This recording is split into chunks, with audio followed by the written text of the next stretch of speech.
The Poetics of Aristotle. Translator, S. H. Butcher.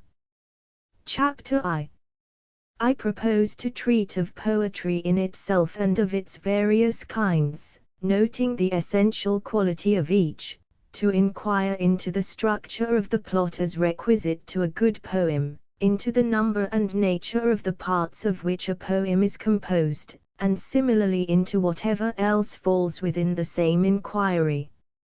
Following, then, the order of nature, let us begin with the principles which come first. Epic poetry and tragedy, comedy also and dithyrambic poetry, and the music of the flute and of the lyre in most of their forms, are all in their general conception modes of imitation. They differ, however, from one another in three respects: the medium, the objects, the manner or mode of imitation, being in each case distinct. For as there are persons who, by conscious art or mere habit, imitate and represent various objects through the medium of color and form, or again by the voice, so in the arts above mentioned, taken as a whole, the imitation is produced by rhythm, language, or harmony either singly or combined. Thus in the music of the flute and of the lyre, harmony and rhythm alone are employed, also in other arts, such as that of the shepherd's pipe, which are essentially similar to these. In dancing, rhythm alone is used without harmony, for even dancing imitates character, emotion, and action, by rhythmical movement. There is another art which imitates by means of language alone, and that either in prose or verse, which, verse, again, may either combine different meters or consist of but one kind, but this has hitherto been without a name. For there is no common term we could apply to the mimes of Sophron and Xenocus and the Socratic dialogues on the one hand, and, on the other, to poetic imitations in iambic, elegiac, or any similar meter. People do, indeed, add the word maker or poet to the name of the meter, and speak of elegiac poets, or epic, that is, hexameter, poets, as if it were not the imitation that makes the poet, but the verse that entitles them all indiscriminately to the name. Even when a treatise on medicine or natural science is brought out in verse, the name of poet is by custom given to the author, and yet Homer and Empedocles have nothing in common but the meter, so that it would be right to call the one poet, the other physicist rather than poet. On the same principle, even if a writer in his poetic imitation were to combine all meters, as Chaeremon did in his Centaur, which is a medley composed of meters of all kinds, we should bring him too under the general term poet. So much then for these distinctions. There are, again, some arts which employ all the means above mentioned, namely, rhythm, tune, and meter. Such are dithyrambic and nomic poetry, and also tragedy and comedy, but between them the difference is, that in the first two cases these means are all employed in combination, in the latter, now one means is employed, now another. Such, then, are the differences of the arts with respect to the medium of imitation. Chapter 2. Since the objects of imitation are men in action, and these men must be either of a higher or a lower type, for moral character mainly answers to these divisions, goodness and badness being the distinguishing marks of moral differences, it follows that we must represent men either as better than in real life, or as worse, or as they are. It is the same in painting. Polygnotus depicted men as nobler than they are, Pauson as less noble, Dionysius drew them true to life. Now it is evident that each of the modes of imitation above mentioned will exhibit these differences, and become a distinct kind in imitating objects that are thus distinct. Such diversities may be found even in dancing, flute playing, and lyre playing. So again in language, whether prose or verse unaccompanied by music. Homer, for example, makes men better than they are, Clephon as they are, Hegemon the Thasian, the inventor of parodies, and Nicoches, the author of the Deliad, worse than they are. The same thing holds good of dithyrambs and gnomes. Here too one may portray different types, as Timotheus and Philoxenus differed in representing their cyclopes. The same distinction marks off tragedy from comedy, for comedy aims at representing men as worse, tragedy as better than in actual life. Chapter 3. There is still a third difference, the manner in which each of these objects may be imitated. For the medium being the same, and the objects the same, the poet may imitate by narration, in which case he can either take another personality as Homer does, or speak in his own person, unchanged, or he may present all his characters as living and moving before us. These, then, as we said at the beginning, are the three differences which distinguish artistic imitation: the medium, the objects, and the manner.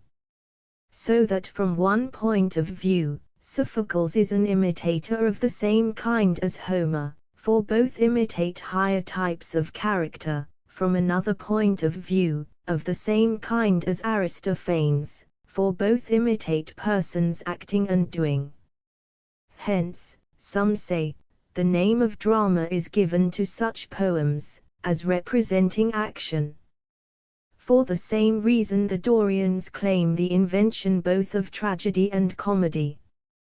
The claim to comedy is put forward by the Megarians, not only by those of Greece proper, who allege that it originated under their democracy, but also by the Megarians of Sicily, for the poet Epicharmus, who is much earlier than Chionides and Magnus, belonged to that country. Tragedy too is claimed by certain Dorians of the Peloponnese. In each case they appeal to the evidence of language. The outlying villages, they say, are by them called Kappa Omega Mu Alpha Iota, by the Athenians, Delta Eta Mu Iota, and they assume that comedians were so named not from Kappa Omega Mu Alpha Zeta Epsilon Iota Nu, to revel, but because they wandered from village to village, Kappa Alpha To Alpha / Kappa Omega Mu Alpha Sigma, being excluded contemptuously from the city. They add also that the Dorian word for doing is Delta Rho Alpha Nu, and the Athenian Pi Rho Alpha To Epsilon Iota Nu. This may suffice as to the number and nature of the various modes of imitation. Chapter 4.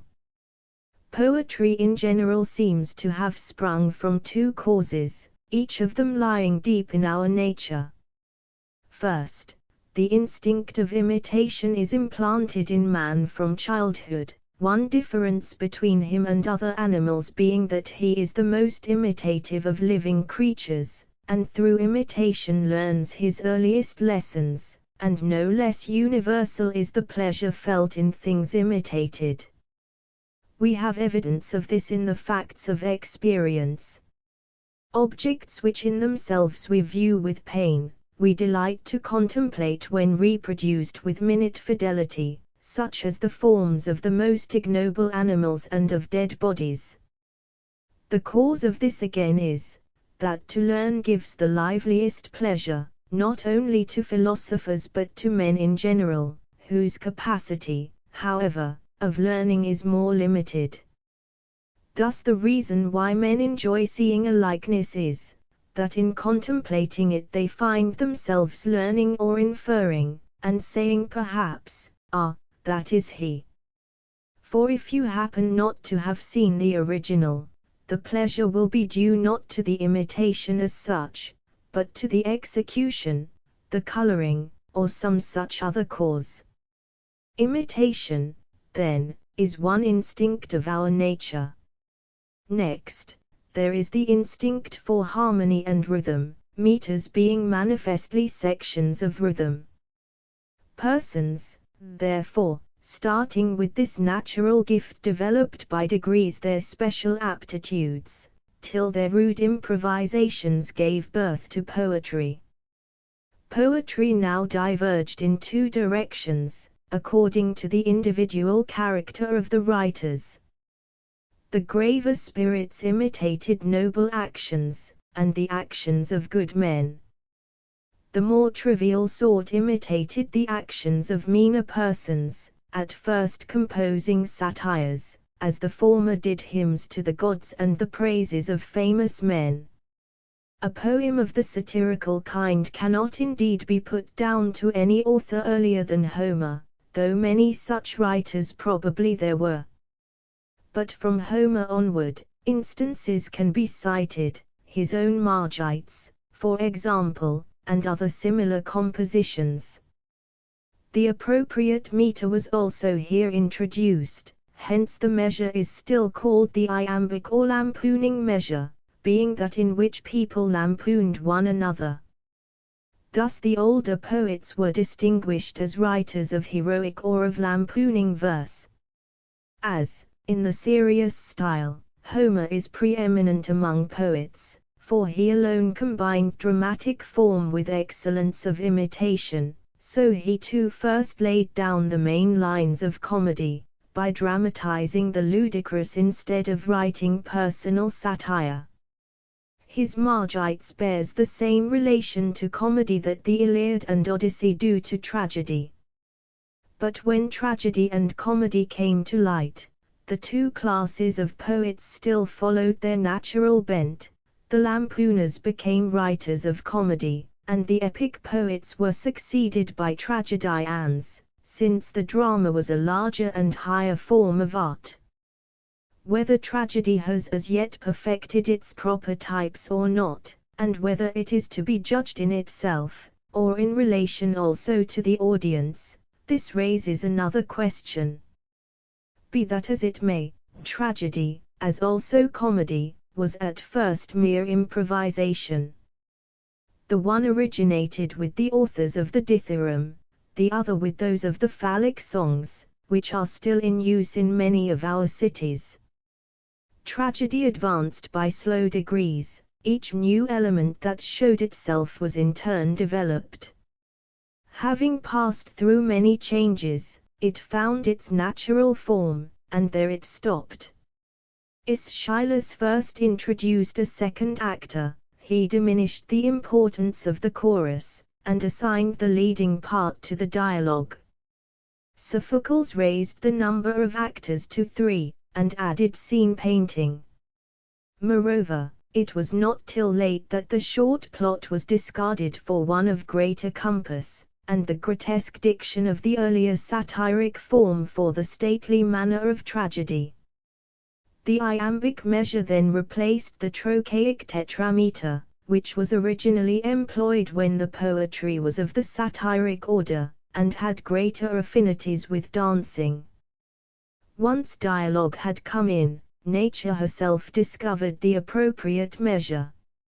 For the iambic is, of all measures, the most colloquial. We see it in the fact that conversational speech runs into iambic lines more frequently than into any other kind of verse, rarely into hexameters, and only when we drop the colloquial intonation. The additions to the number of episodes or acts, and the other accessories of which tradition tells, must be taken as already described, for to discuss them in detail would, doubtless, be a large undertaking. Chapter V. Comedy is, as we have said, an imitation of characters of a lower type, not, however, in the full sense of the word bad, the ludicrous being merely a subdivision of the ugly. It consists in some defect or ugliness which is not painful or destructive. To take an obvious example, the comic mask is ugly and distorted, but does not imply pain. the successive changes through which tragedy passed, and the authors of these changes, are well known, whereas comedy has had no history, because it was not at first treated seriously. It was late before the Archon granted a comic chorus to a poet. The performers were till then voluntary. Comedy had already taken definite shape when comic poets, distinctively so called, are heard of. Who furnished it with masks, or prologues, or increased the number of actors, these and other similar details remain unknown. As for the plot, it came originally from Sicily, but of Athenian writers Crates was the first who, abandoning the iambic or lampooning form, generalized his themes and plots. Epic poetry agrees with tragedy in so far as it is an imitation in verse of characters of a higher type.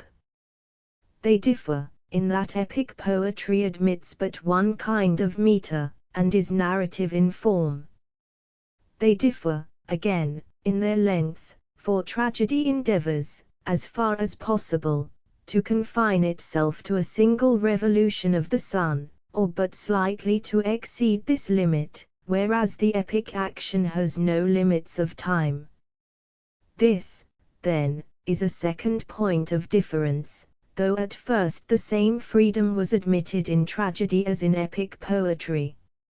Of their constituent parts some are common to both, some peculiar to tragedy. Whoever, therefore, knows what is good or bad tragedy, knows also about epic poetry. All the elements of an epic poem are found in tragedy, but the elements of a tragedy are not all found in the epic poem. Chapter 6. Of the poetry which imitates in hexameter verse, and of comedy, we will speak hereafter. Let us now discuss tragedy, resuming its formal definition, as resulting from what has been already said. Tragedy, then, is an imitation of an action that is serious, complete, and of a certain magnitude, in language embellished with each kind of artistic ornament, the several kinds being found in separate parts of the play, in the form of action, not of narrative, through pity and fear affecting the proper purgation of these emotions. By language embellished I mean language into which rhythm, harmony and song enter. By the several kinds in separate parts I mean, that some parts are rendered through the medium of verse alone, others again with the aid of song. Now as tragic imitation implies persons acting, it necessarily follows, in the first place, that spectacular equipment will be a part of tragedy. Next, song and diction, for these are the medium of imitation. By diction I mean the mere metrical arrangement of the words, as for song it is a term whose sense everyone understands. Again, tragedy is the imitation of an action, and an action implies personal agents, who necessarily possess certain distinctive qualities both of character and thought, for it is by these that we qualify actions themselves, and these, thought and character, are the two natural causes from which actions spring, and on actions again all success or failure depends. Hence, the plot is the imitation of the action, for by plot I here mean the arrangement of the incidents. By character I mean that in virtue of which we ascribe certain qualities to the agents. Thought is required wherever a statement is proved, or, it may be, a general truth enunciated. Every tragedy, therefore, must have 6 parts, which parts determine its quality, namely, plot, character, diction, thought, spectacle, song. 2 of the parts constitute the medium of imitation, 1 the manner, and 3 the objects of imitation. And these complete the list. These elements have been employed, we may say, by the poets to a man, in fact, Every play contains spectacular elements as well as character, plot, diction, song, and thought. But most important of all is the structure of the incidents. For tragedy is an imitation, not of men, but of an action and of life, and life consists in action, and its end is a mode of action, not a quality. Now character determines men's qualities, but it is by their actions that they are happy or the reverse. Dramatic action, therefore, is not with a view to the representation of character. Character comes in as subsidiary to the actions. Hence the incidents and the plot are the end of a tragedy, and the end is the chief thing of all. Again, without action there cannot be a tragedy, there may be without character. The tragedies of most of our modern poets fail in the rendering of character, and of poets in general this is often true. It is the same in painting, and here lies the difference between Zeuxis and Polygnotus. Polygnotus delineates character well, the style of Zeuxis is devoid of ethical quality.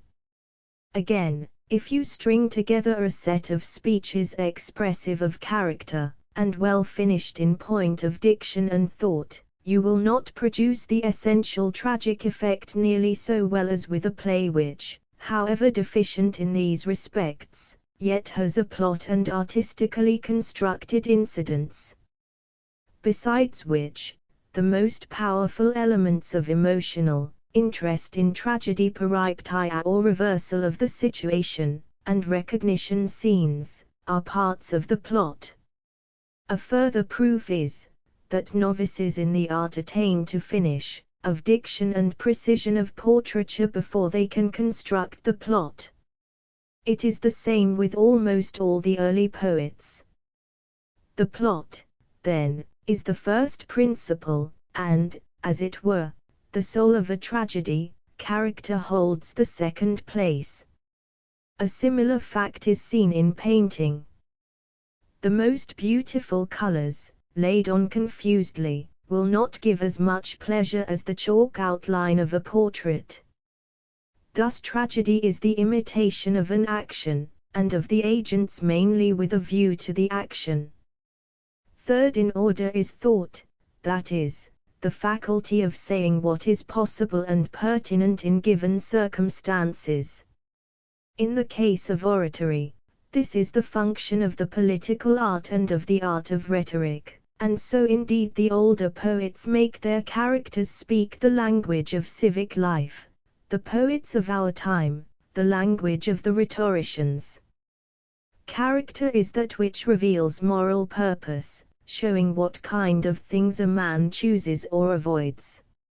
Speeches, therefore, which do not make this manifest, or in which the speaker does not choose or avoid anything whatever, are not expressive of character. Thought, on the other hand, is found where something is proved to be, or not to be, or a general maxim is enunciated. Fourth among the elements enumerated comes diction, by which I mean, as has been already said, the expression of the meaning in words, and its essence is the same both in verse and prose. Of the remaining elements song holds the chief place among the embellishments. The spectacle has, indeed, an emotional attraction of its own, but, of all the parts, it is the least artistic, and connected least with the art of poetry.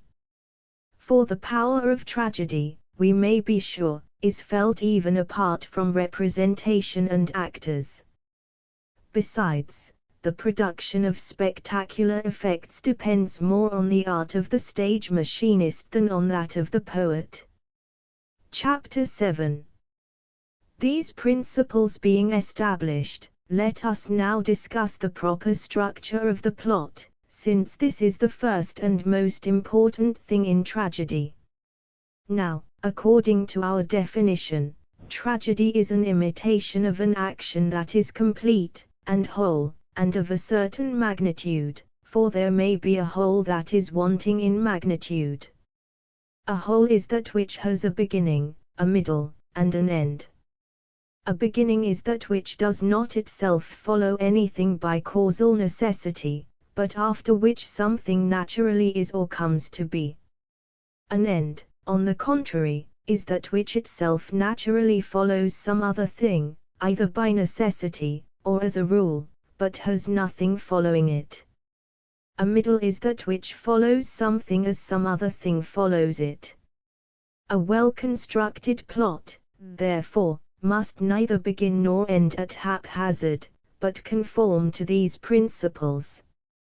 Again, a beautiful object, whether it be a living organism or any whole composed of parts, must not only have an orderly arrangement of parts, but must also be of a certain magnitude, for beauty depends on magnitude and order. Hence a very small animal organism cannot be beautiful, for the view of it is confused, the object being seen in an almost imperceptible moment of time. Nor, again, can one of vast size be beautiful, for as the eye cannot take it all in at once, the unity and sense of the whole is lost for the spectator, as for instance if there were one 1,000 miles long. As, therefore, in the case of animate bodies and organisms a certain magnitude is necessary, and a magnitude which may be easily embraced in one view, so in the plot, a certain length is necessary, and a length which can be easily embraced by the memory. The limit of length in relation to dramatic competition and sensuous presentment, is no part of artistic theory. For had it been the rule for 100 tragedies to compete together, the performance would have been regulated by the water clock, as indeed we are told was formerly done. But the limit as fixed by the nature of the drama itself is this: the greater the length, the more beautiful will the piece be by reason of its size, provided that the whole be perspicuous. And to define the matter roughly, we may say that the proper magnitude is comprised within such limits, that the sequence of events, according to the law of probability or necessity, will admit of a change from bad fortune to good, or from good fortune to bad. Chapter 8. Unity of plot does not, as some persons think, consist in the unity of the hero. For infinitely various are the incidents in one man's life which cannot be reduced to unity, and so, too, there are many actions of one man out of which we cannot make one action. Hence, the error, as it appears, of all poets who have composed a Heraclid, a Theseid, or other poems of the kind. They imagine that as Heracles was one man, the story of Heracles must also be a unity. But Homer, as in all else he is of surpassing merit, here too, whether from art or natural genius, seems to have happily discerned the truth.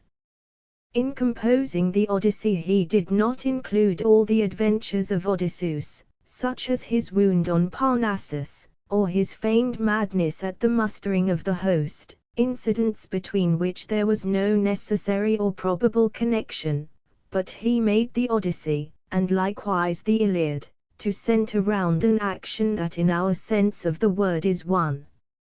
As therefore, in the other imitative arts, the imitation is one when the object imitated is one, so the plot, being an imitation of an action, must imitate one action and that a whole, the structural union of the parts being such that, if any one of them is displaced or removed, the whole will be disjointed and disturbed.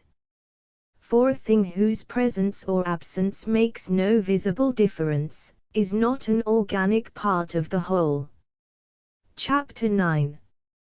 It is, moreover, evident from what has been said, that it is not the function of the poet to relate what has happened, but what may happen, what is possible according to the law of probability or necessity. The poet and the historian differ not by writing in verse or in prose. the work of Herodotus might be put into verse, and it would still be a species of history, with meter no less than without it. The true difference is that one relates what has happened, the other what may happen. Poetry, therefore, is a more philosophical and a higher thing than history, for poetry tends to express the universal, history the particular. By the universal, I mean how a person of a certain type will on occasion speak or act, according to the law of probability or necessity, and it is this universality at which poetry aims in the names she attaches to the personages. The particular is, for example, what Alcibiades did or suffered. In comedy this is already apparent, for here the poet first constructs the plot on the lines of probability, and then inserts characteristic names, unlike the lampooners who write about particular individuals. But tragedians still keep to real names, the reason being that what is possible is credible, what has not happened we do not at once feel sure to be possible, but what has happened is manifestly possible, otherwise it would not have happened. Still there are even some tragedies in which there are only one or two well-known names, the rest being fictitious. In others, none are well known, as in Agathon's Antheus, where incidents and names alike are fictitious, and yet they give none the less pleasure. We must not, therefore, at all costs keep to the received legends, which are the usual subjects of tragedy. Indeed, it would be absurd to attempt it, for even subjects that are known only to a few, and yet give pleasure to all. It clearly follows that the poet or maker should be the maker of plots rather than of verses, since he is a poet because he imitates, and what he imitates are actions. And even if he chances to take an historical subject, he is none the less a poet, for there is no reason why some events that have actually happened should not conform to the law of the probable and possible, and in virtue of that quality in them he is their poet or maker. Of all plots and actions the episodic are the worst. I call a plot episodic in which the episodes or acts succeed one another without probable or necessary sequence.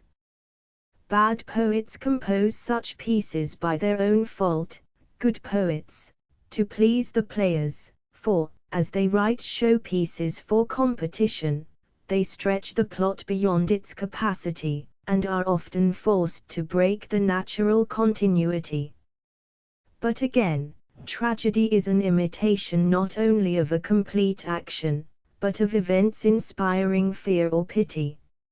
Such an effect is best produced when the events come on us by surprise, and the effect is heightened when, at the same time, they follow as cause and effect.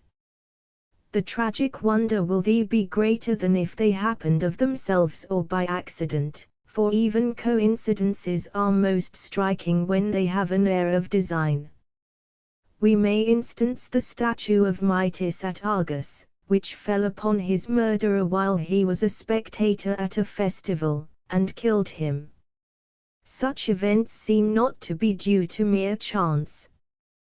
Plots, therefore, constructed on these principles are necessarily the best. Chapter X. Plots are either simple or complex, for the actions in real life, of which the plots are an imitation, obviously show a similar distinction. An action which is one and continuous in the sense above defined, I call simple, when the change of fortune takes place without reversal of the situation and without recognition. A complex action is one in which the change is accompanied by such reversal, or by recognition, or by both.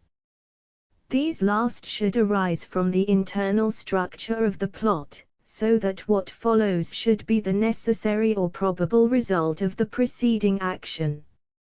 It makes all the difference whether any given event is a case of propter hoc or post hoc. Chapter 11.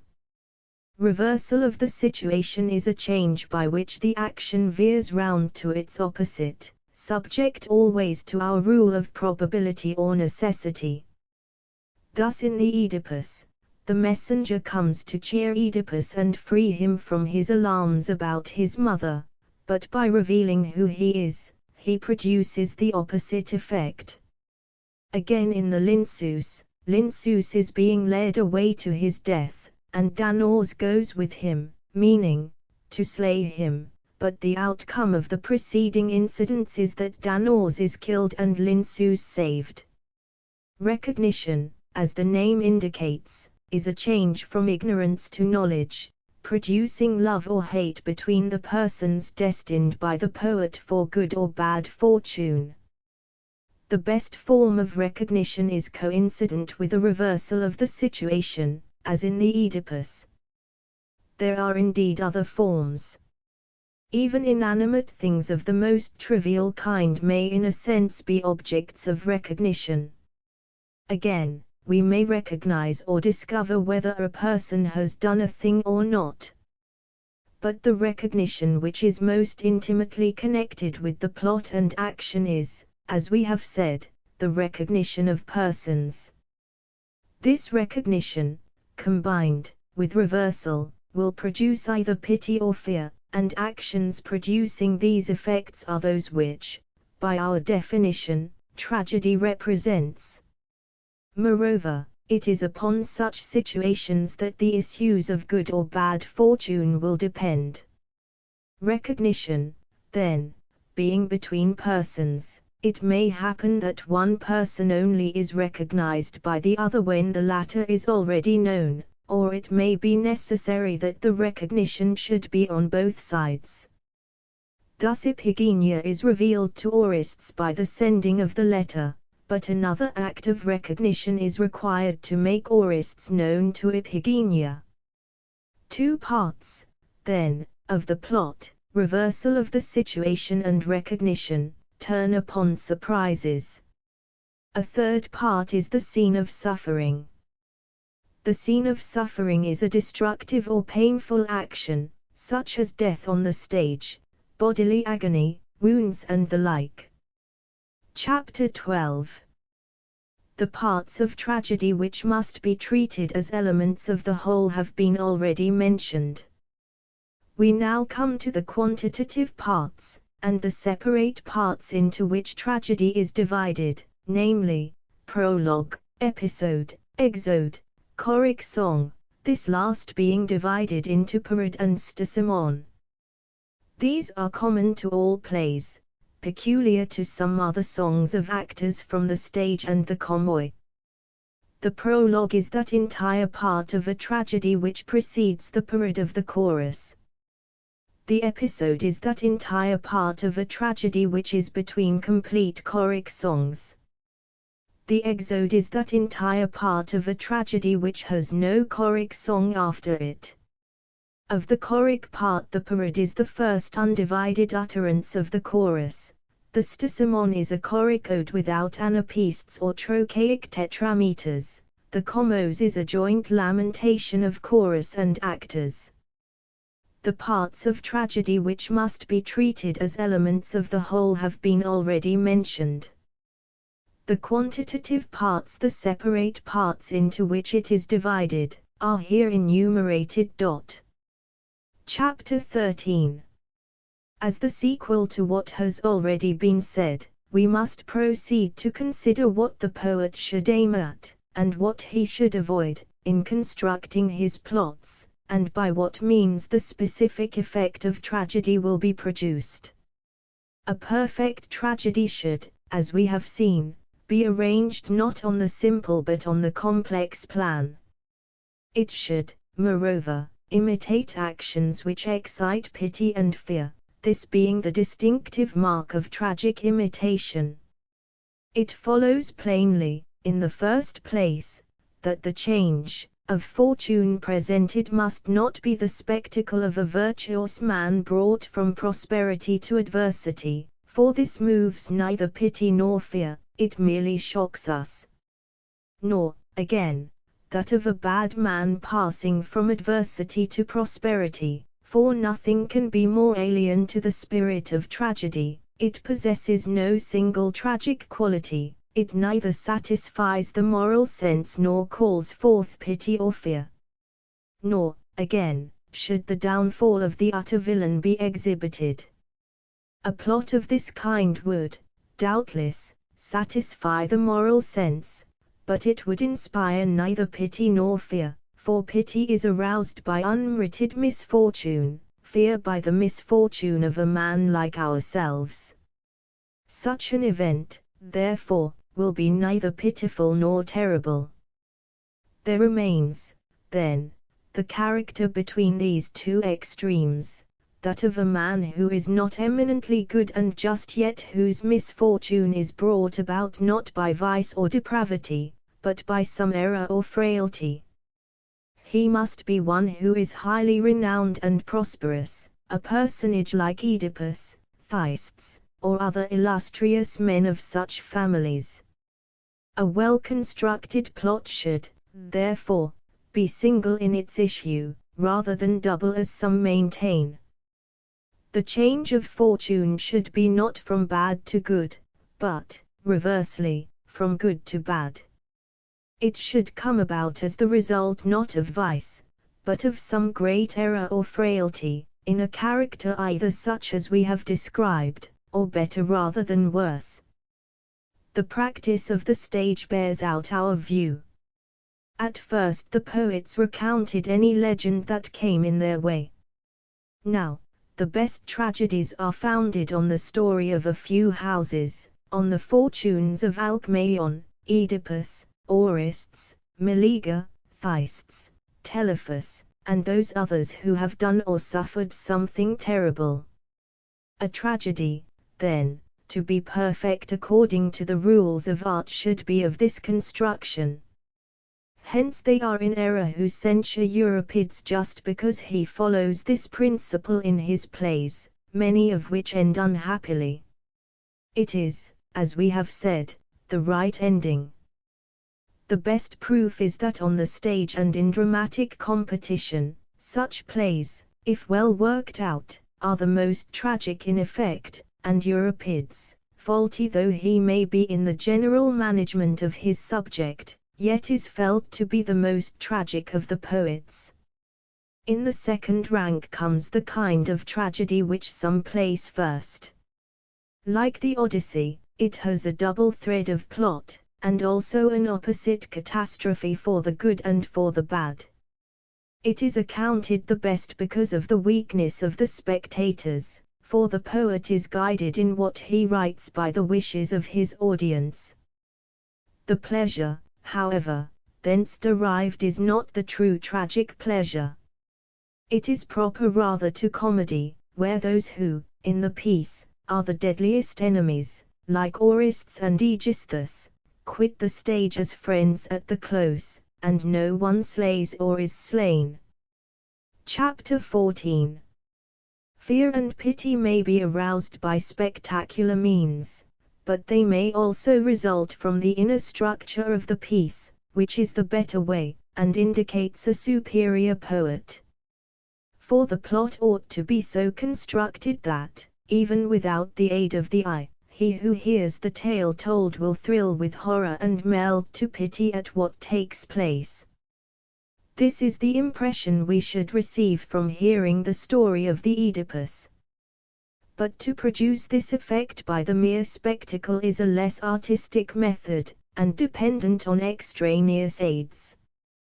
Those who employ spectacular means to create a sense not of the terrible but only of the monstrous, are strangers to the purpose of tragedy, for we must not demand of tragedy any and every kind of pleasure, but only that which is proper to it. And since the pleasure which the poet should afford is that which comes from pity and fear through imitation, it is evident that this quality must be impressed upon the incidents. Let us then determine what are the circumstances which strike us as terrible or pitiful. Actions capable of this effect must happen between persons who are either friends or enemies or indifferent to one another. If an enemy kills an enemy, there is nothing to excite pity either in the act or the intention, except so far as the suffering in itself is pitiful. So again with indifferent persons. But when the tragic incident occurs between those who are near or dear to one another, if, for example, a brother kills, or intends to kill, a brother, a son his father, a mother her son, a son his mother, or any other deed of the kind is done, these are the situations to be looked for by the poet. He may not indeed destroy the framework of the received legends. The fact, for instance, that Clytemnestra was slain by Orestes and Eriphyle by Alcmaeon, but he ought to show invention of his own, and skillfully handle the traditional material. Let us explain more clearly what is meant by skillful handling. The action may be done consciously and with knowledge of the persons, in the manner of the older poets. It is thus too that Euripides makes Mede slay her children. Or, again, the deed of horror may be done, but done in ignorance, and the tie of kinship or friendship be discovered afterwards. The Oedipus of Sophocles is an example. Here, indeed, the incident is outside the drama proper, but cases occur where it falls within the action of the play. One may cite the Alcmaeon of Astydamas, or Telegonus in the Wounded Odysseus. Again, there is a third case, to be about to act with knowledge of the persons and then not to act. The fourth case is, when someone is about to do an irreparable deed through ignorance, and makes the discovery before it is done. These are the only possible ways. For the deed must either be done or not done, and that wittingly or unwittingly. But of all these ways, to be about to act knowing the persons, and then not to act, is the worst. It is shocking without being tragic, for no disaster follows.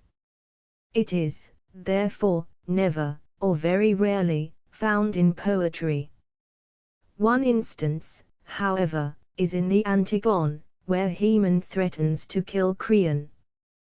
The next and better way is that the deed should be perpetrated. Still better, that it should be perpetrated in ignorance, and the discovery made afterwards. There is then nothing to shock us, while the discovery produces a startling effect. The last case is the best, as when in the Cresphonts Merope is about to slay her son, but, recognizing who he is, spares his life. So in the Iphigenia, the sister recognizes the brother just in time. Again in the Hell, the son recognizes the mother when on the point of giving her up. This, then, is why a few families only, as has been already observed, furnish the subjects of tragedy. It was not art, but happy chance, that led the poets in search of subjects to impress the tragic quality upon their plots.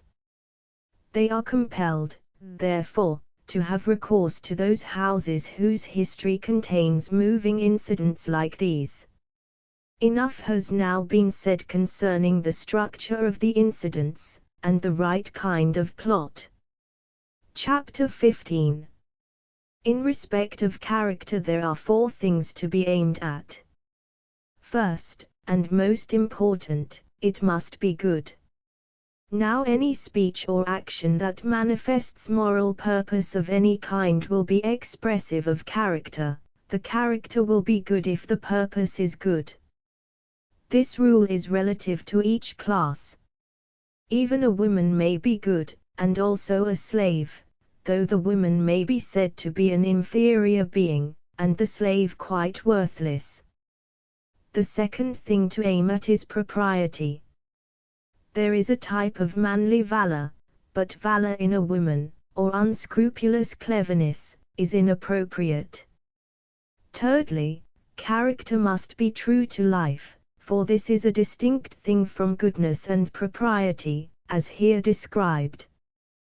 The fourth point is consistency, for though the subject of the imitation, who suggested the type, be inconsistent, still he must be consistently inconsistent.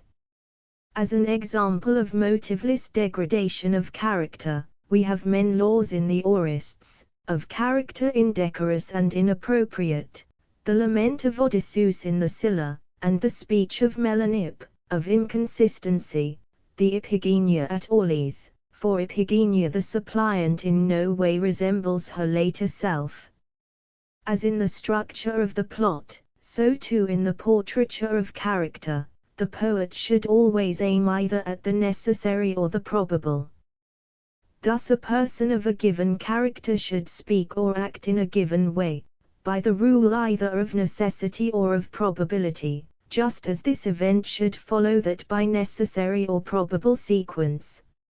It is therefore evident that the unravelling of the plot, no less than the complication, must arise out of the plot itself. It must not be brought about by the deus ex machina, as in the Mede, or in the return of the Greeks in the Iliad. The deus ex machina should be employed only for events external to the drama, for antecedent or subsequent events, which lie beyond the range of human knowledge, and which require to be reported or foretold, for to the gods we ascribe the power of seeing all things. Within the action there must be nothing irrational. If the irrational cannot be excluded, it should be outside the scope of the tragedy. Such is the irrational element in the Oedipus of Sophocles. Again, since tragedy is an imitation of persons who are above the common level, the example of good portrait painters should be followed. They, while reproducing the distinctive form of the original, make a likeness which is true to life and yet more beautiful. So too the poet, in representing men who are irascible or indolent, or have other defects of character, should preserve the type and yet ennoble it. In this way Achilles is portrayed by Agathon and Homer. These then are rules the poet should observe. Nor should he neglect those appeals to the senses, which, though not among the essentials, are the concomitants of poetry, for here too there is much room for error. But of this enough has been said in our published treatises. Chapter 16. What recognition is has been already explained. We will now enumerate its kinds. First, the least artistic form, which, from poverty of wit, is most commonly employed recognition by signs. Of these some are congenital, such as the spear which the earth-born race bear on their bodies or the stars introduced by Carcinus in his Theists. Others are acquired after birth, and of these some are bodily marks, as scars, some external tokens, as necklaces, or the little arc in the TO by which the discovery is effected. Even these admit of more or less skillful treatment. Thus in the recognition of Odysseus by his scar, the discovery is made in one way by the nurse, in another by the swineherds. The use of tokens for the express purpose of proof, and, indeed, any formal proof with or without tokens, is a less artistic mode of recognition. A better kind is that which comes about by a turn of incident, as in the bath scene in the Odyssey. Next come the recognitions invented at will by the poet, and on that account wanting in art. For example, Orestes in the Iphigenia reveals the fact that he is Orestes. She, indeed, makes herself known by the letter, but he, by speaking himself, and saying what the poet, not what the plot requires. This, therefore, is nearly allied to the fault above mentioned, for Orestes might as well have brought tokens with him. Another similar instance is the voice of the shuttle in the Trias of Sophocles. The third kind depends on memory when the sight of some object awakens a feeling, as in the Cyprians of Diogenes, where the hero breaks into tears on seeing the picture, or again in the lay of Alcinous where Odysseus, hearing the minstrel play the lyre, recalls the past and weeps, and hence the recognition. The fourth kind is by process of reasoning. Thus in the Choephory, some one resembling me has come, no one resembles me but Orestes, therefore Orestes has come. Such too is the discovery made by Iphigenia in the play of Polyidus the Sophist. It was a natural reflection for Orestes to make, so I too must die at the altar like my sister. So, again, in the Tydeus of Theodectes, the father says, I came to find my son, and I lose my own life. So too in the Phainidae, the women, on seeing the place, inferred their fate, here we are doomed to die, for here we were cast forth. Again, there is a composite kind of recognition involving false inference on the part of one of the characters, as in the Odysseus disguised as a messenger. A said, that no one else was able to bend the bow, hence B, the disguised Odysseus, imagined that a would recognize the bow which, in fact, he had not seen, and to bring about a recognition by this means that the expectation a would recognize the bow is false inference. But, of all recognitions, the best is that which arises from the incidents themselves, where the startling discovery is made by natural means. Such is that in the Oedipus of Sophocles, and in the Iphigenia, for it was natural that Iphigenia should wish to dispatch a letter. These recognitions alone dispense with the artificial aid of tokens or amulets. Next come the recognitions by process of reasoning. Chapter 17. In constructing the plot and working it out with the proper diction, the poet should place the scene, as far as possible, before his eyes. In this way, seeing everything with the utmost vividness, as if he were a spectator of the action, he will discover what is in keeping with it, and be most unlikely to overlook inconsistencies. The need of such a rule is shown by the fault found in Carcinus. Amphiaraus was on his way from the temple. This fact escaped the observation of one who did not see the situation. On the stage, however, the piece failed, the audience being offended at the oversight. Again, the poet should work out his play, to the best of his power, with appropriate gestures, for those who feel emotion are most convincing through natural sympathy with the characters they represent, and one who is agitated storms, one who is angry rages, with the most lifelike reality. Hence poetry implies either a happy gift of nature or a strain of madness.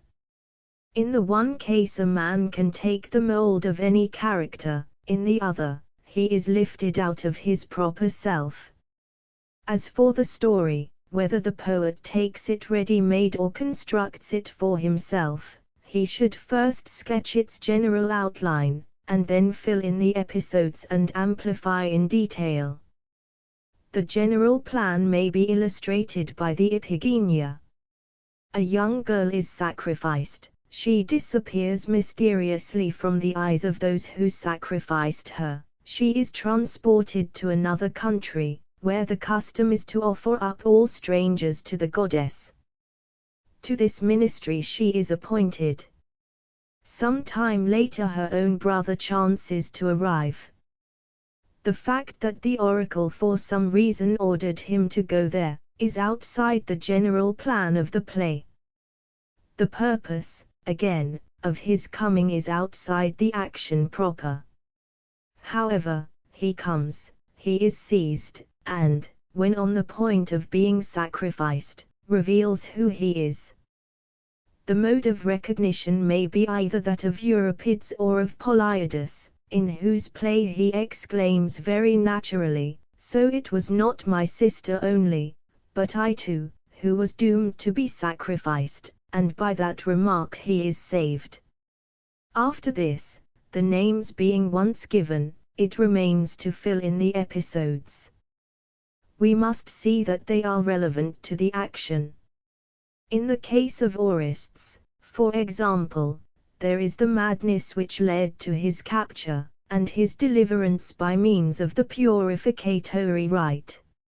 In the drama, the episodes are short, but it is these that give extension to epic poetry. Thus the story of the Odyssey can be stated briefly. A certain man is absent from home for many years, he is jealously watched by Poseidon, and left desolate. Meanwhile his home is in a wretched plight, suitors are wasting his substance and plotting against his son. At length, tempest-tossed, he himself arrives, he makes certain persons acquainted with him, he attacks the suitors with his own hand, and is himself preserved while he destroys them. This is the essence of the plot, the rest is episode. Chapter 18.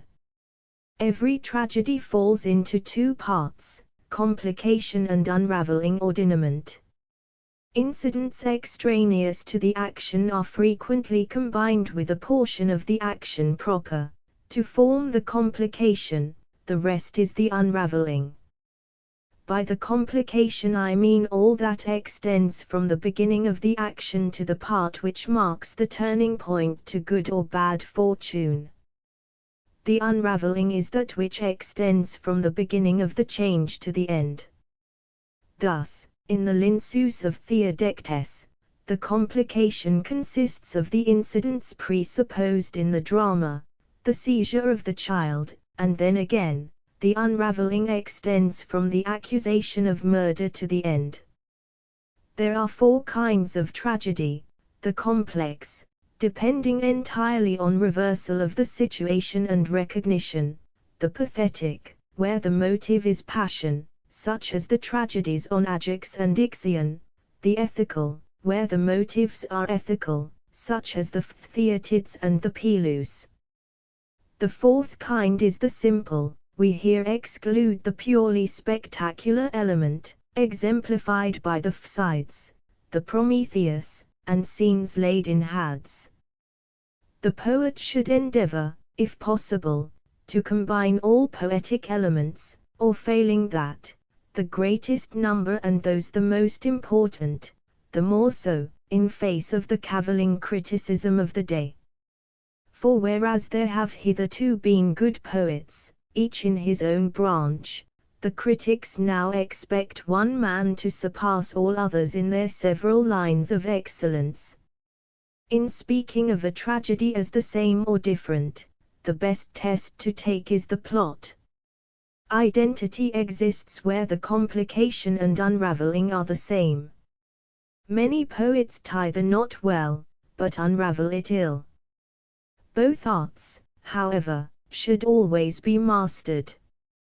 Again, the poet should remember what has been often said, and not make an epic structure into a tragedy. By an epic structure I mean one with a multiplicity of plots, as if, for instance, you were to make a tragedy out of the entire story of the Iliad. In the epic poem, owing to its length, each part assumes its proper magnitude. In the drama the result is far from answering to the poet's expectation. The proof is that the poets who have dramatized the whole story of the fall of Troy, instead of selecting portions, like Euripides, or who have taken the whole tale of Niobe, and not a part of her story, like Aeschylus, either fail utterly or meet with poor success on the stage. Even Agathon has been known to fail from this one defect. In his reversals of the situation, however, he shows a marvelous skill in the effort to hit the popular taste, to produce a tragic effect that satisfies the moral sense. This effect is produced when the clever rogue, like Sisyphus, is outwitted, or the brave villain defeated. Such an event is probable in Agathon's sense of the word. It is probable, he says, that many things should happen contrary to probability. The chorus too should be regarded as one of the actors. It should be an integral part of the whole, and share in the action, in the manner not of Euripides but of Sophocles. As for the later poets, their choral songs pertain as little to the subject of the piece as to that of any other tragedy. They are, therefore, sung as mere interludes, a practice first begun by Agathon. Yet what difference is there between introducing such choral interludes, and transferring a speech, or even a whole act, from one play to another? Chapter 19. It remains to speak of diction and thought, the other parts of tragedy having been already discussed. Concerning thought, we may assume what is said in the rhetoric, to which inquiry the subject more strictly belongs. Under thought is included every effect which has to be produced by speech, the subdivisions being proof and refutation, the excitation of the feelings, such as pity, fear, anger, and the like, the suggestion of importance or its opposite. Now, it is evident that the dramatic incidents must be treated from the same points of view as the dramatic speeches, when the object is to evoke the sense of pity, fear, importance, or probability. The only difference is, that the incidents should speak for themselves without verbal exposition, while the effects aimed at in speech should be produced by the speaker, and as a result of the speech. For what were the business of a speaker, if the thought were revealed quite apart from what he says? Next, as regards diction. One branch of the inquiry treats of the modes of utterance.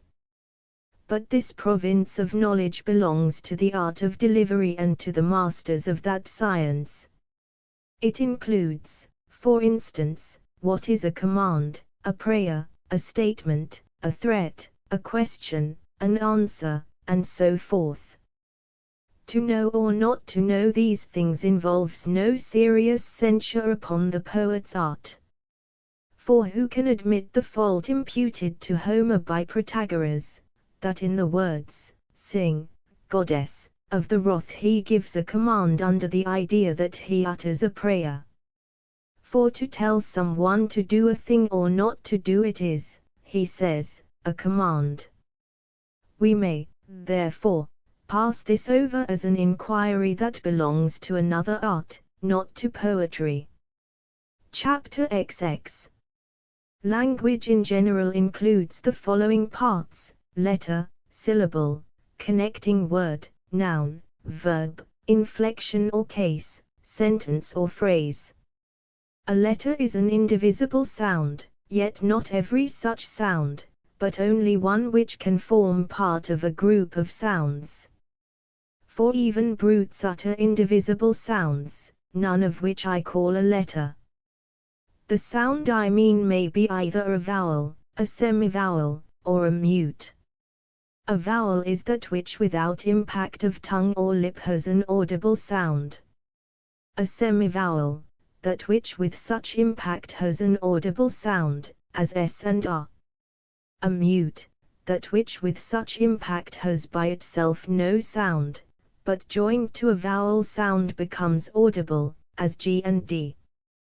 These are distinguished according to the form assumed by the mouth and the place where they are produced, according as they are aspirated or smooth, long or short, as they are acute, grave, or of an intermediate tone, which inquiry belongs in detail to the writers on meter.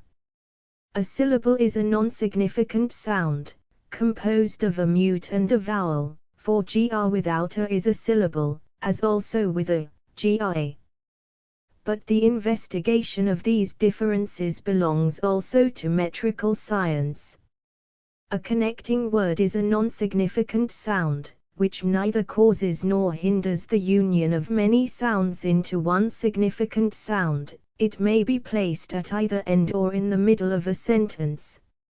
Or, a non-significant sound, which out of several sounds, each of them significant, is capable of forming one significant sound, as alpha mu theta iota, pi epsilon rho iota, and the like. Or, a non-significant sound, which marks the beginning, end, or division of a sentence, such, however, that it cannot correctly stand by itself at the beginning of a sentence, as mu epsilon nu, eta to omicron iota, delta epsilon. A noun is a composite significant sound, not marking time, of which no part is in itself significant, for in double or compound words we do not employ the separate parts as if each were in itself significant. Thus in Theodorus, God-given the delta omega rho omicron nu, or gift is not in itself significant.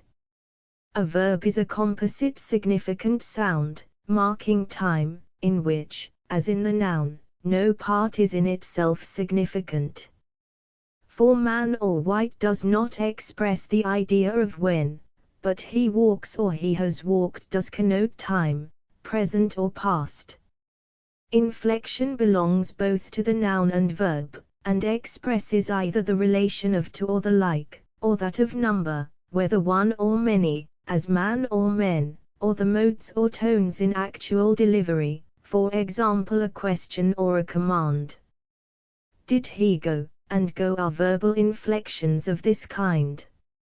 A sentence or phrase is a composite significant sound, some at least of whose parts are in themselves significant, for not every such group of words consists of verbs and nouns, the definition of man for example, but it may dispense even with the verb.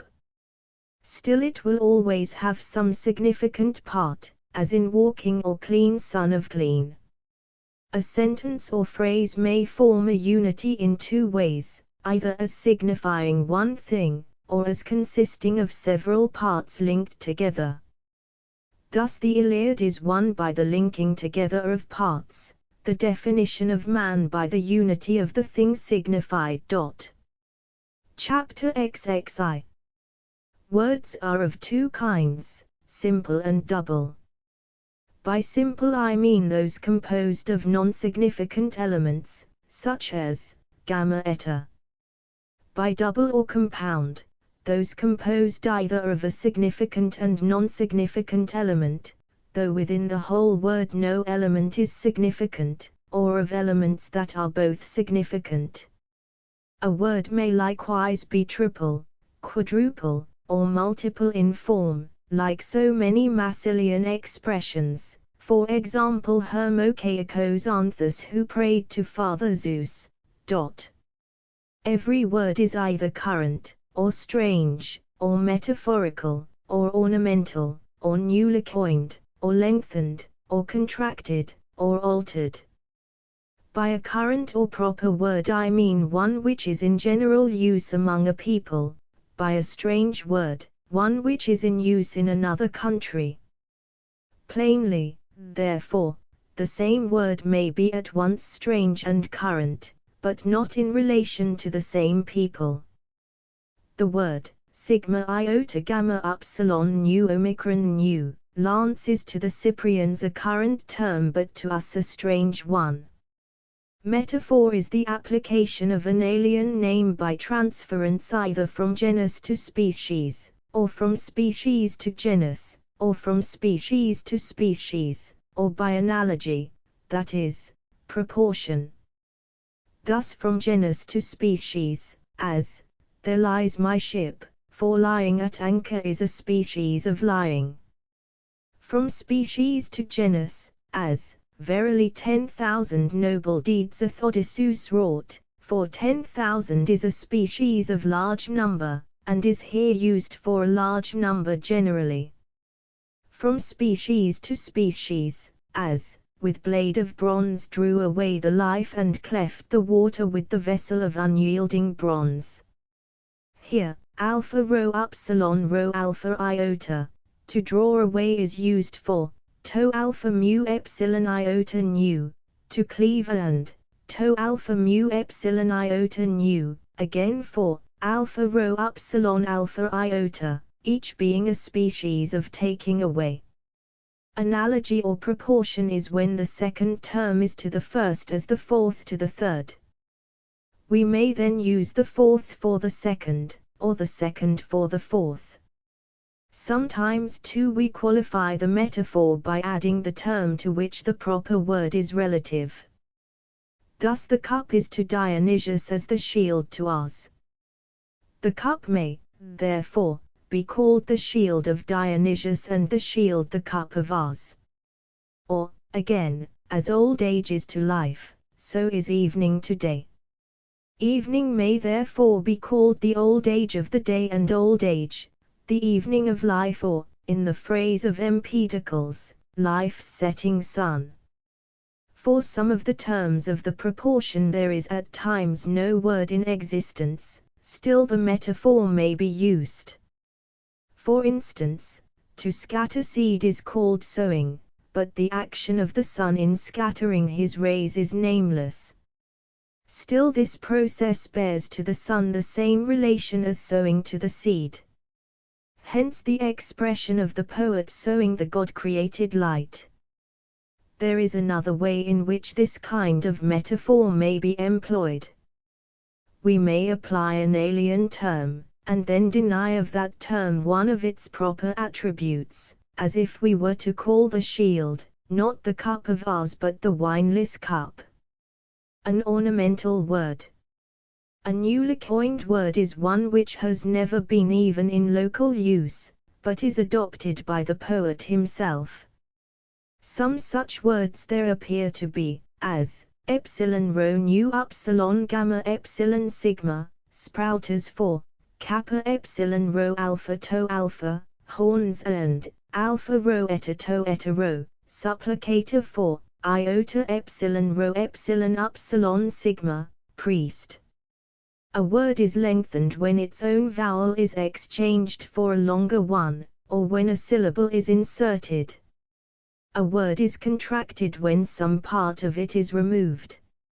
Instances of lengthening are pi omicron lambda eta omicron sigma, for pi omicron lambda epsilon omega sigma, and pi eta lambda eta iota alpha delta epsilon omega, for pi eta lambda epsilon iota delta omicron upsilon, of contraction, kappa rho iota, delta omega, and omicron psi, as in mu iota alpha / gamma iota nu epsilon to alpha iota / alpha mu phi omicron to epsilon rho omega nu / omicron psi. An altered word is one in which part of the ordinary form is left unchanged, and part is recast, as in delta epsilon 11 iota to epsilon rho omicron nu / kappa alpha to alpha / mu alpha zeta omicron nu, delta epsilon 11 iota to epsilon rho omicron nu, is for delta epsilon 11 iota omicron nu. Nouns in themselves are either masculine, feminine, or neuter.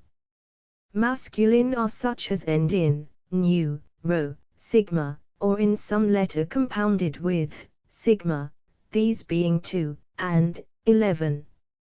Feminine, such as end in vowels that are always long, namely eta and omega, and of vowels that admit of lengthening, those in alpha.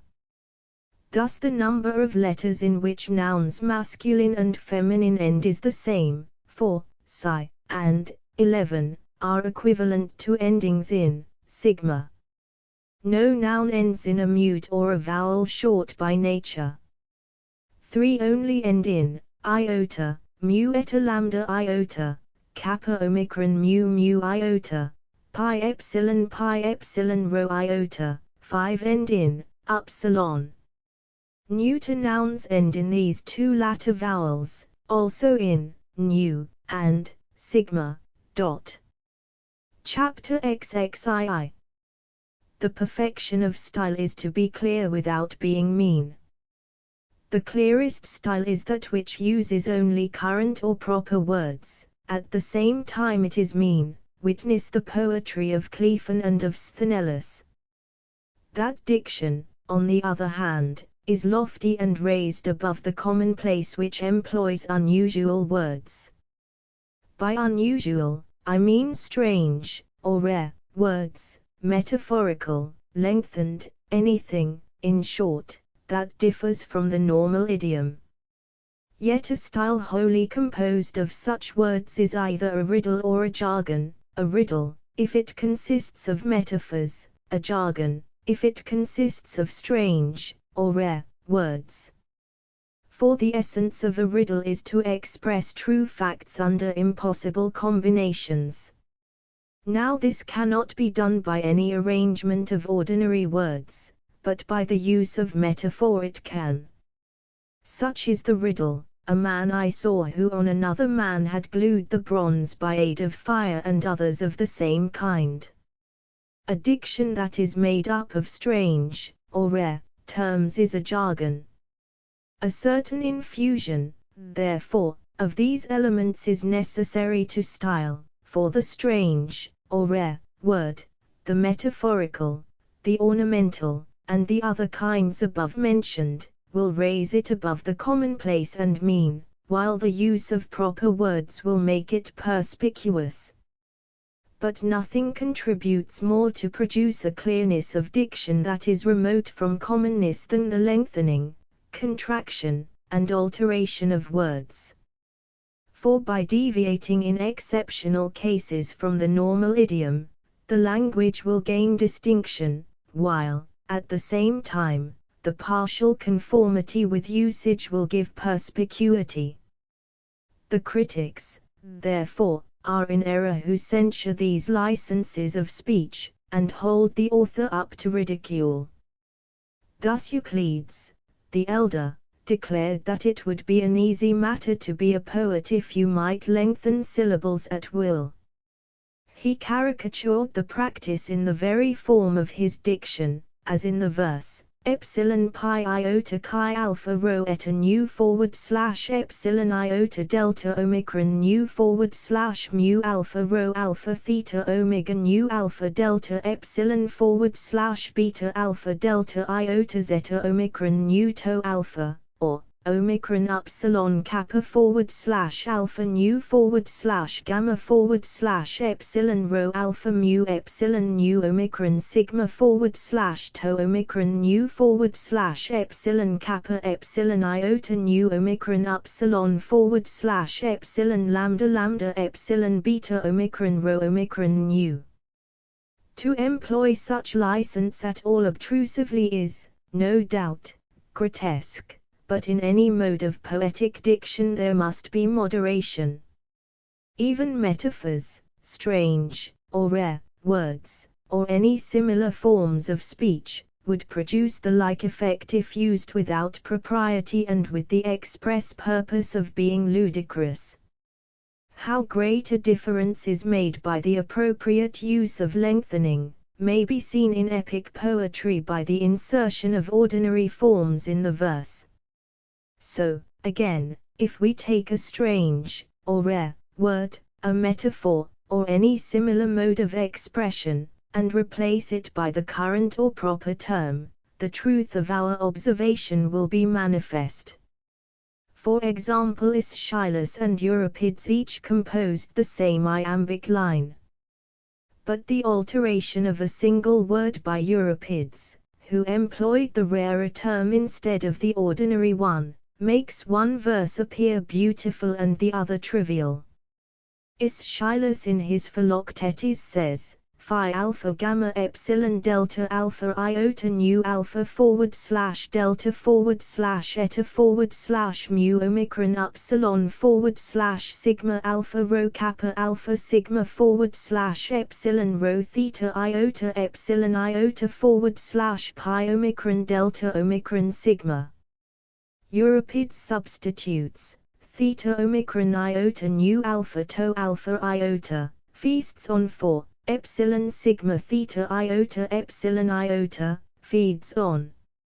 Again, in the line, nu upsilon nu / delta epsilon / mu / epsilon omega nu / omicron lambda iota gamma upsilon sigma / to epsilon / kappa alpha iota / omicron upsilon to iota delta alpha nu omicron sigma / kappa alpha iota / alpha epsilon iota kappa eta sigma. The difference will be felt if we substitute the common words, nu upsilon nu / delta epsilon / mu / epsilon omega nu / mu iota kappa rho omicron sigma / to epsilon / kappa alpha iota / alpha rho theta epsilon nu iota kappa.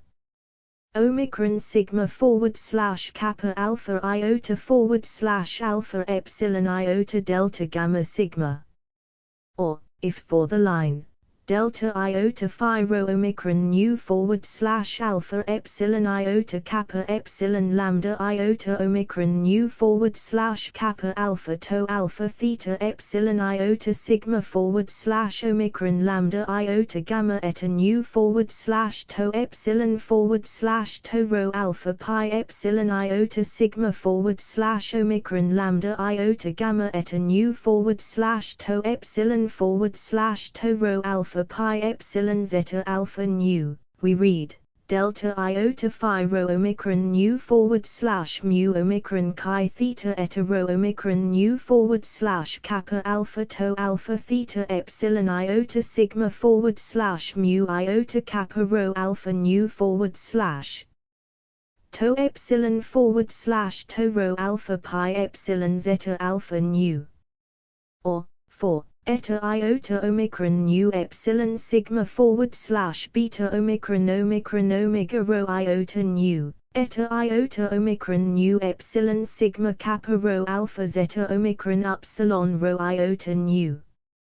Again, Ariphrades ridiculed the tragedians for using phrases which no one would employ in ordinary speech, for example, delta omega mu alpha to omega nu / alpha pi omicron, instead of alpha pi omicron / delta omega mu alpha to omega nu, rho epsilon theta epsilon nu, epsilon gamma omega / delta epsilon / nu iota nu, alpha chi iota lambda epsilon omega sigma / pi epsilon rho iota, instead of pi epsilon rho iota / alpha chi iota lambda epsilon omega sigma, and the like. It is precisely because such phrases are not part of the current idiom that they give distinction to the style. This, however, he failed to see. It is a great matter to observe propriety in these several modes of expression, as also in compound words, strange, or rare, words, and so forth. But the greatest thing by far is to have a command of metaphor. This alone cannot be imparted by another, it is the mark of genius, for to make good metaphors implies an eye for resemblances. Of the various kinds of words, the compound are best adapted to dithyrambs, rare words to heroic poetry, metaphors to iambic. In heroic poetry, indeed, all these varieties are serviceable. But in iambic verse, which reproduces, as far as may be, familiar speech, the most appropriate words are those which are found even in prose. These are the current or proper, the metaphorical, the ornamental. Concerning tragedy and imitation by means of action, this may suffice. Chapter 23. As to that poetic imitation which is narrative in form and employs a single meter, the plot manifestly ought, as in a tragedy, to be constructed on dramatic principles. It should have for its subject a single action, whole and complete, with a beginning, a middle, and an end. It will thus resemble a living organism in all its unity, and produce the pleasure proper to it. It will differ in structure from historical compositions, which of necessity present not a single action, but a single period, and all that happened within that period to one person or to many, little connected together as the events may be. For as the sea fight at Salamis and the battle with the Carthaginians in Sicily took place at the same time, but did not tend to any one result, so in the sequence of events, one thing sometimes follows another, and yet no single result is thereby produced. Such is the practice, we may say, of most poets. Here again, then, as has been already observed, the transcendent excellence of Homer is manifest. He never attempts to make the whole war of Troy the subject of his poem, though that war had a beginning and an end. It would have been too vast a theme, and not easily embraced in a single view. If, again, he had kept it within moderate limits, it must have been overcomplicated by the variety of the incidents. As it is, he detaches a single portion, and admits as episodes many events from the general story of the war, such as the catalogue of the ships and others, thus diversifying the poem. All other poets take a single hero, a single period, or an action single indeed, but with a multiplicity of parts. Thus did the author of the Cypria and of the Little Iliad. For this reason the Iliad and the Odyssey each furnish the subject of one tragedy, or, at most, of two, while the Cypria supplies materials for many, and the Little Iliad for 8, the Award of the Arms, the Philoctetes, the Neoptolemus, the Eurypylus, the Mendicant Odysseus, the Laconian Women, the Fall of Ilium, the Departure of the Fleet. Chapter Xiv. Again, epic poetry must have as many kinds as tragedy. It must be simple, or complex, or ethical or pathetic. The parts also, with the exception of song and spectacle, are the same, for it requires reversals of the situation, recognitions, and scenes of suffering. Moreover, the thoughts and the diction must be artistic. In all these respects Homer is our earliest and sufficient model. Indeed, each of his poems has a twofold character. The Iliad is at once simple and pathetic, and the Odyssey complex, for recognition scenes run through it, and at the same time ethical. Moreover, in diction and thought they are supreme. Epic poetry differs from tragedy in the scale on which it is constructed, and in its meter. As regards scale or length, we have already laid down an adequate limit. The beginning and the end must be capable of being brought within a single view. This condition will be satisfied by poems on a smaller scale than the old epics, and answering in length to the group of tragedies presented at a single sitting. Epic poetry has, however, a special capacity for enlarging its dimensions, and we can see the reason. In tragedy we cannot imitate several lines of actions carried on at one and the same time, we must confine ourselves to the action on the stage and the part taken by the players. But in epic poetry, owing to the narrative form, many events simultaneously transacted can be presented, and these, if relevant to the subject, add mass and dignity to the poem. The epic has here an advantage, and one that conduces to grandeur of effect, to diverting the mind of the hearer, and relieving the story with varying episodes. For sameness of incident soon produces satiety, and makes tragedies fail on the stage. As for the meter, the heroic measure has proved its fitness by the test of experience. If a narrative poem in any other meter or in many meters were now composed, it would be found incongruous. For of all measures the heroic is the stateliest and the most massive, and hence it most readily admits rare words and metaphors, which is another point in which the narrative form of imitation stands alone. On the other hand, the iambic and the trochaic tetrameter are stirring measures, the latter being akin to dancing, the former expressive of action. Still more absurd would it be to mix together different meters, as was done by Chaeremon. Hence no one has ever composed a poem on a great scale in any other than heroic verse. Nature herself, as we have said, teaches the choice of the proper measure. Homer, admirable in all respects, has the special merit of being the only poet who rightly appreciates the part he should take himself. The poet should speak as little as possible in his own person, for it is not this that makes him an imitator. Other poets appear themselves upon the scene throughout, and imitate but little and rarely.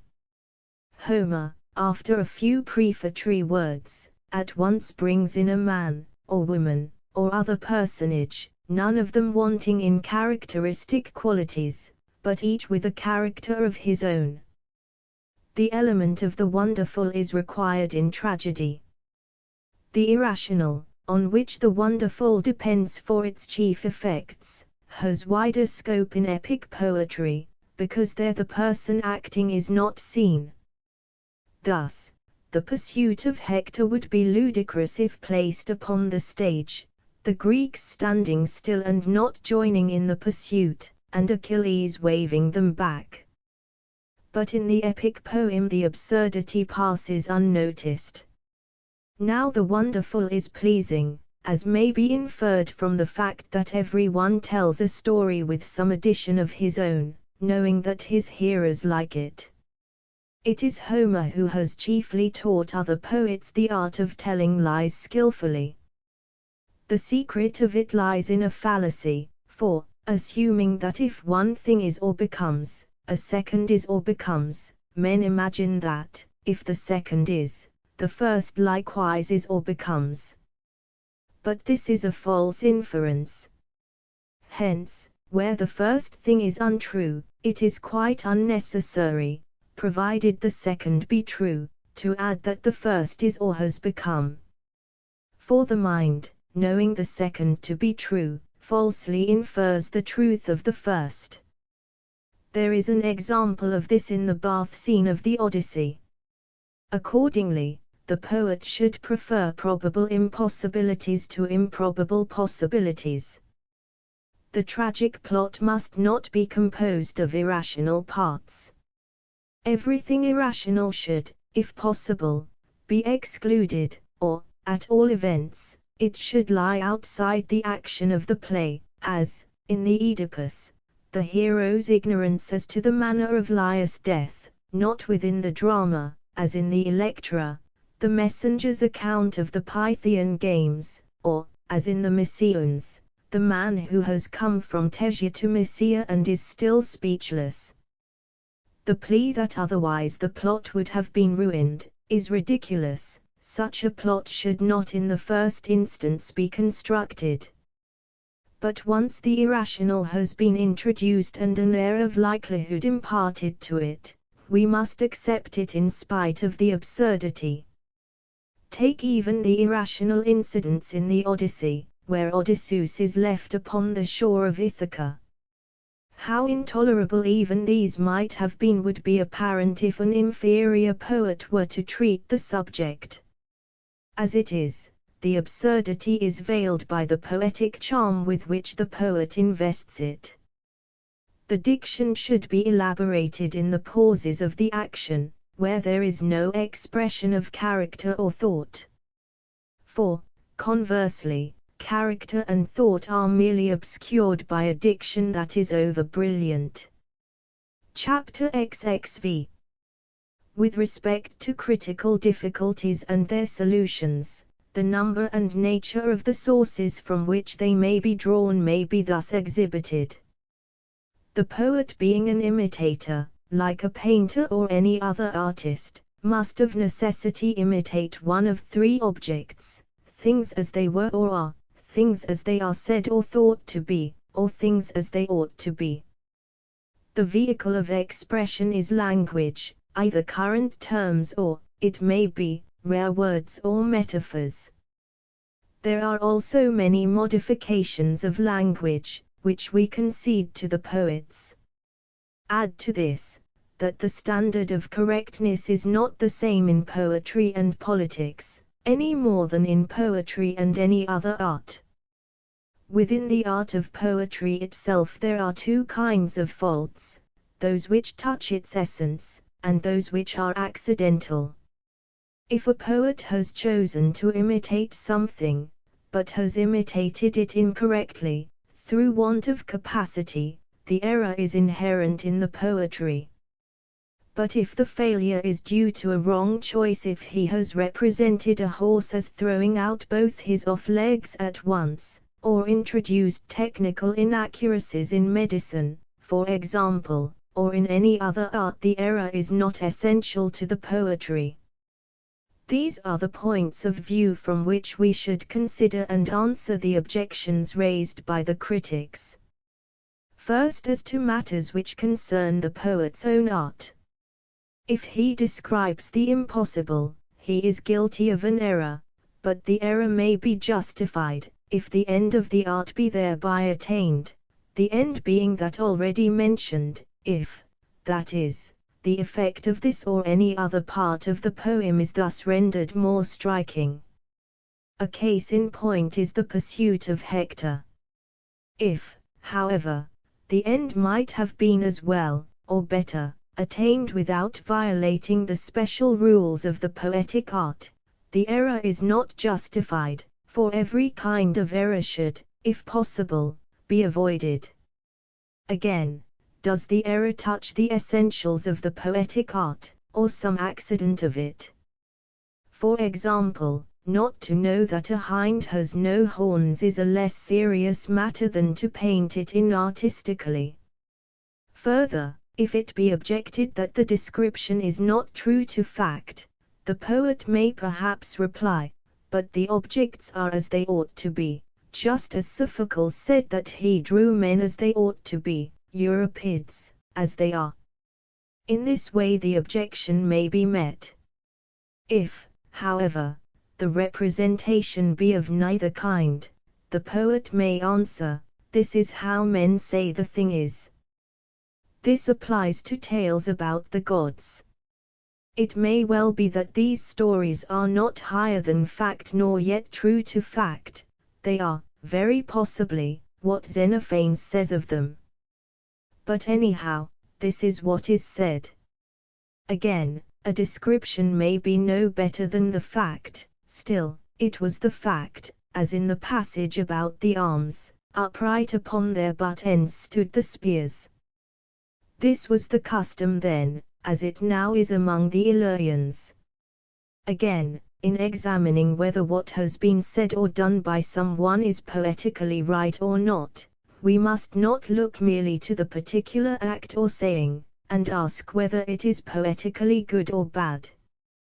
We must also consider by whom it is said or done, to whom, when, by what means, or for what end, whether, for instance, it be to secure a greater good, or avert a greater evil.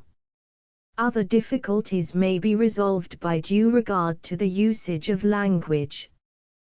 We may note a rare word, as in, omicron upsilon rho eta alpha sigma / mu epsilon nu / pi rho omega to omicron nu, where the poet perhaps employs, omicron upsilon rho eta alpha sigma, not in the sense of mules, but of sentinels.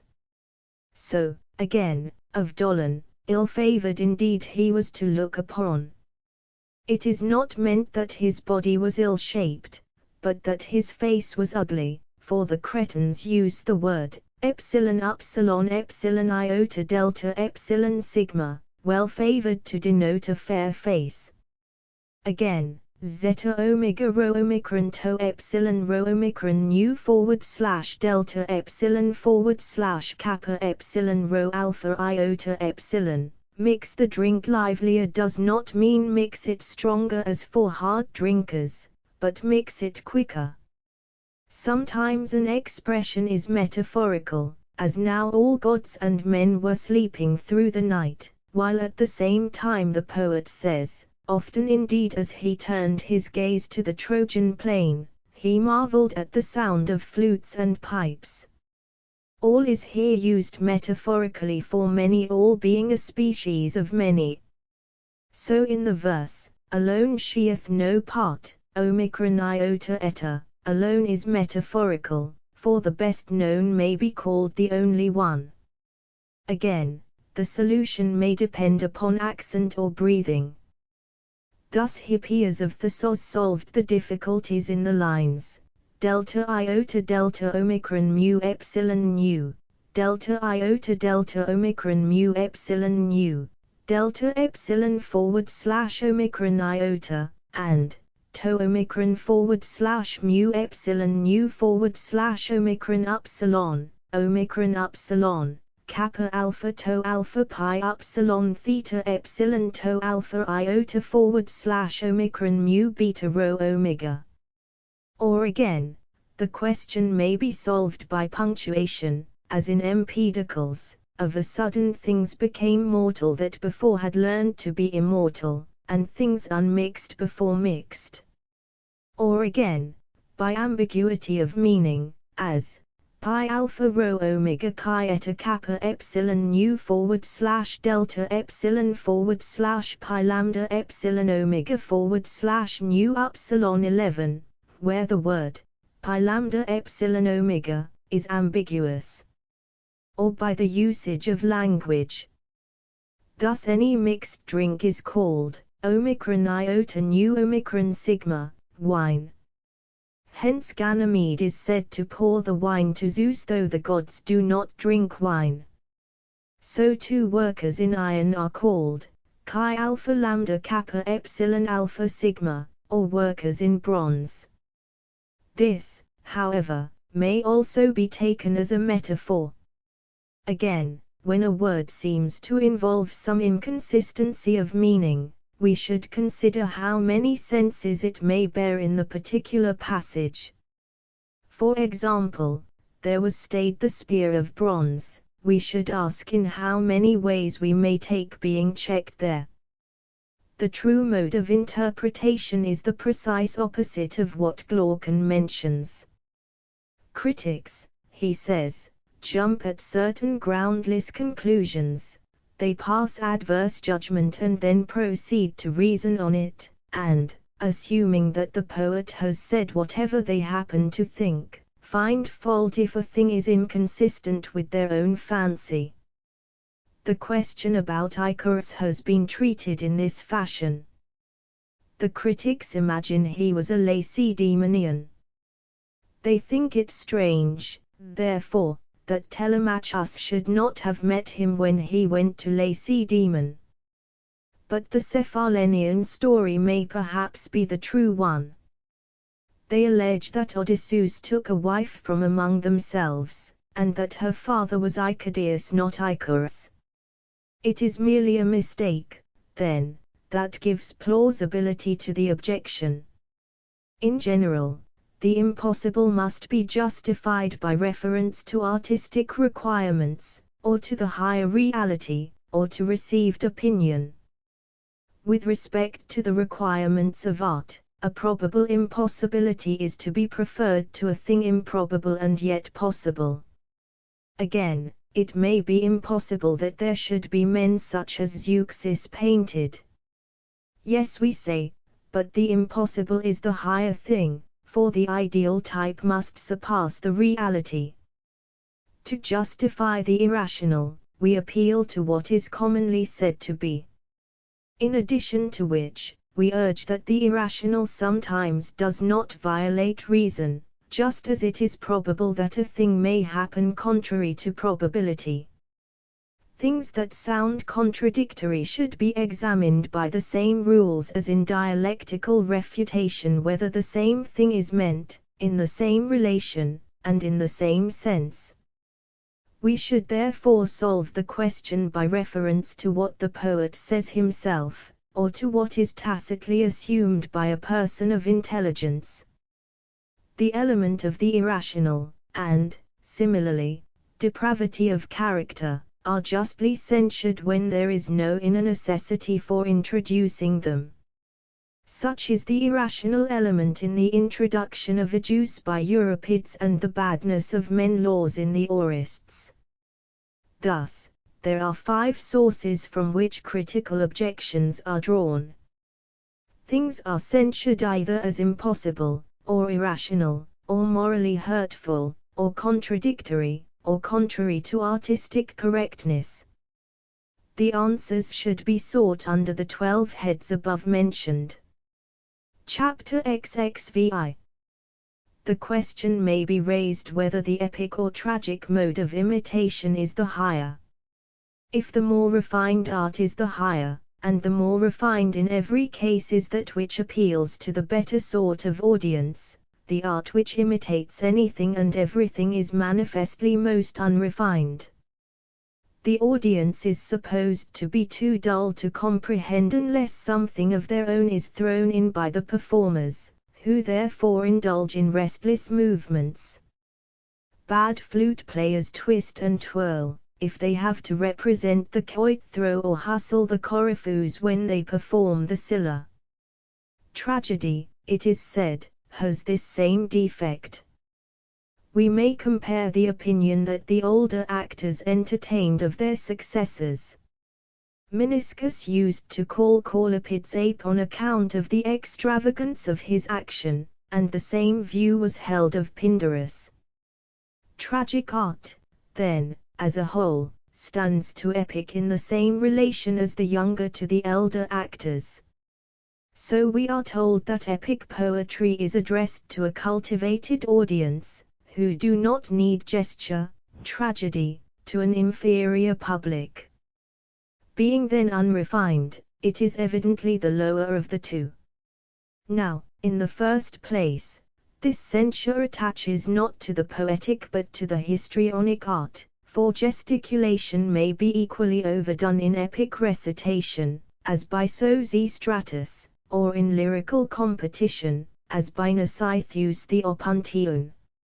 Next, all action is not to be condemned any more than all dancing, but only that of bad performers. Such was the fault found in Caulepides, as also in others of our own day, who are censured for representing degraded women.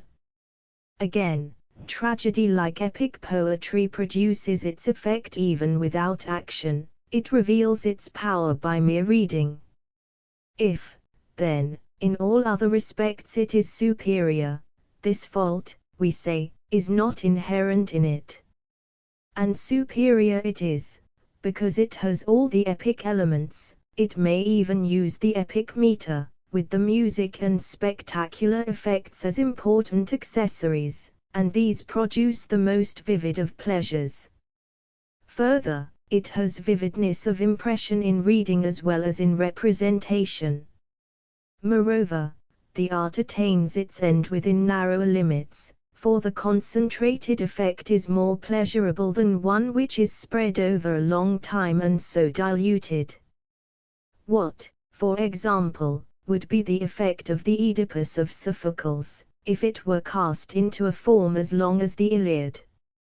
Once more, the epic imitation has less unity, as is shown by this, that any epic poem will furnish subjects for several tragedies. Thus, if the story adopted by the poet has a strict unity, it must either be concisely told and appear truncated, or, if it conform to the epic canon of length, it must seem weak and watery.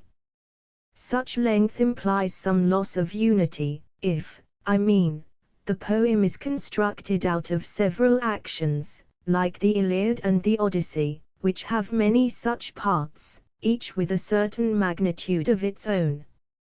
Yet these poems are as perfect as possible in structure, each is, in the highest degree attainable, an imitation of a single action.